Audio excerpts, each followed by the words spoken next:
Hey guys, Scott Sullivan here from Bam Bam Martial Arts, and I just wanted to give you a quick little parenting tip that I use. I have a lot of kids, and I read a lot of books on parenting because I want to be the best dad that I can. And so I got this little tip that I wanted to share with you on just a simple 60-second secret to get your kids to obey you the first time you tell them to do something. The first time, you know.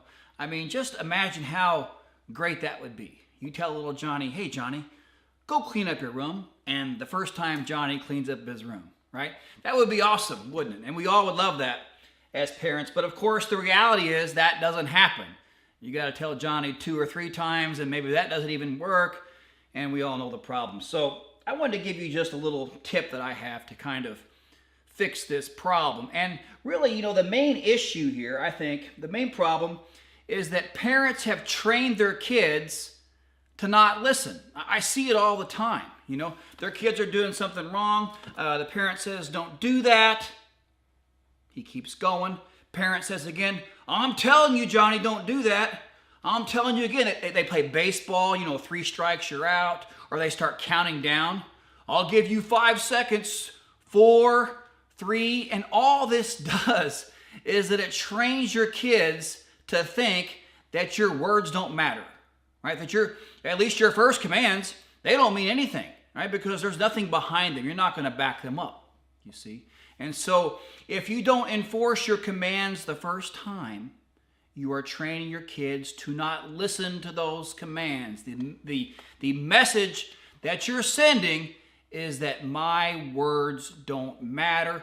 My words are not valuable. You need not listen to them, you see?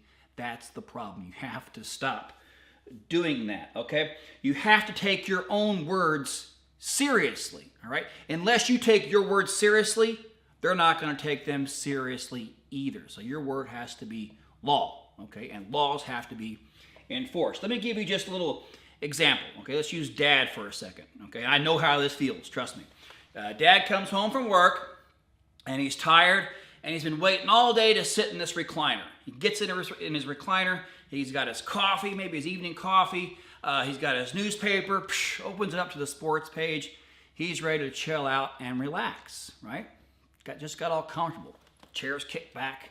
It's not even easy for him to get out of the chair. And he looks up, and sure enough, little Bobby is getting ready to hit his sister over the head with a toy, okay?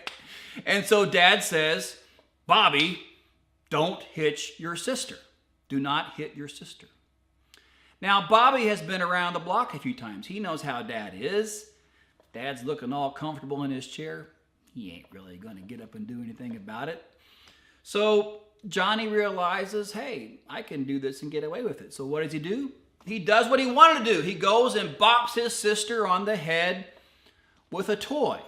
You see, so that's a very sort of common scenario. Now, when this happens, Dad, okay, when this happens, the next 60 seconds are extremely important, okay? What you do in the next 60 seconds when something like that happens is very important. It may even determine how Bobby turns out as a teenager, okay? You have to get up and enforce your words now. You have to put your paper down, get up out of the chair, walk over to Bobby, look him in the eye, and say, Bobby, you did not obey me the first time. And you have to, at that point, administer a proper amount of discipline, however you do that as a parent, okay? So you have to back up your commands. That's what I'm saying here. You have to back up your commands. You got to do all this. And I know it's inconvenient. I know you don't want to do it. I know you're tired, okay? But here's the good news about that.